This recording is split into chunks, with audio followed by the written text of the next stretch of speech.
আসসালামু আলাইকুম প্রিয় দেশবাসী। জামাত সংবিধান রক্ষক।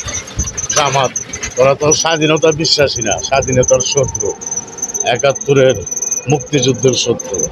জামাতে সংবিধান রদবদল চায়।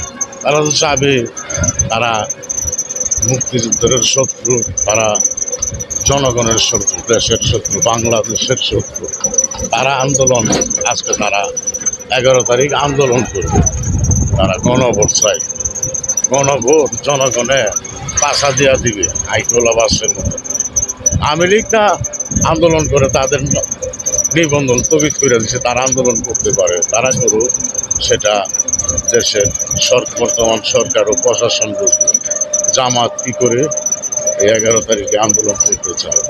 তাদের যেই মানবতা বিরোধী শত্রু, তারা ৭১-এ মুক্তিযুদ্ধের বিরোধিতা করেছিল, তারা রাজাকার।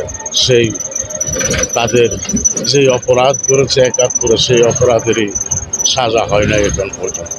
তাদের প্রয়োজন তাদেরকে এই দেশে কোনো নির্বাচন না করা দেওয়া। জামাত কী করে নির্বাচন করবে? তারা তো দেশের স্বাধীনতা চায় না।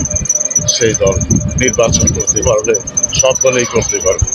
তো বাংলাদেশের বর্তমান সরকারের উপদেষ্টা ও আইন শৃঙ্খলা বাহিনীকে বলছি, জামাতকে কোনো এই উশৃঙ্খল করার জন্য দেওয়া যাবে না। তারা বাংলাদেশের স্বাধীনতার শত্রু।